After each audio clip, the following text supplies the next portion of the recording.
Incentive and reward. By itself, it's not a bad thing, but we've overused it. In fact, the data shows us that when we reward things, we get a short-term boost in performance. But in the long run, it actually hinders performance, and get this is the scary part, it actually hinders intrinsic motivation, and that's where meaningfulness lies.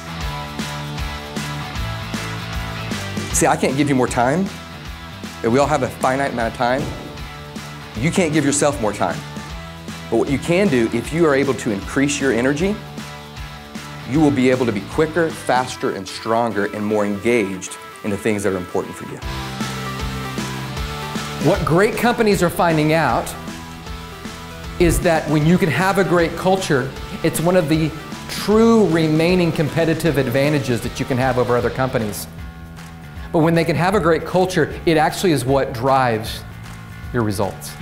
The thing we know most about them that's probably the most interesting is that these people are sexy.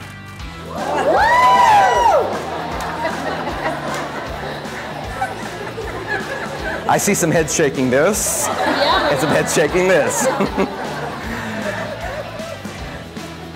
Now, if you dare, if you had your left over your right, raise your hands. Let's own it. Let's own it. All right. Okay, you can put your hands down now. Take note of these folks because these are more of our left brainers. All right, a little more leaning, more left, a little more structured, a little more analytical. They are our thinkers. All right. In fact, they just think they're sexy.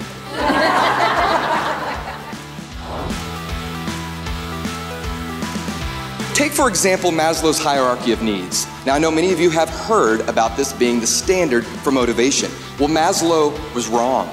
It turns out you can actually reach self-actualization at even the expense or not even meeting the lower level needs.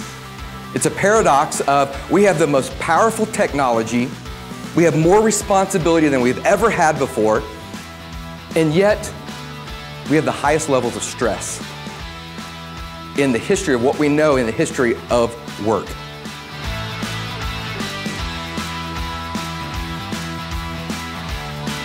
Now, the science also tells us and reminds us that when we think about motivation, it's not something we instill in someone, it's actually something that we can activate within them. In fact, the studies around this in neuroscience supports this. Case Western Reserve University did a study where they worked with people and looked at fMRI readouts. And as they talked with people about their goals and their dreams and their hopes, their brains light up. We have good data around surveys of people who are not engaged, and they are saying, I would love to be engaged in something. Give me something to live for. Give me something to wake up for in the morning when my alarm goes off and I don't want to get out of bed. I would love to have something to get up to go to that I'm excited about. And that's the process of activation. The role of a leader really is to call people and support and equip and resource someone to a higher level of being and performance at their work. Our managers are the ones uniquely positioned to create the connection between people and what their unique and their intrinsic desires and their needs are. Power over people is being replaced by power through people.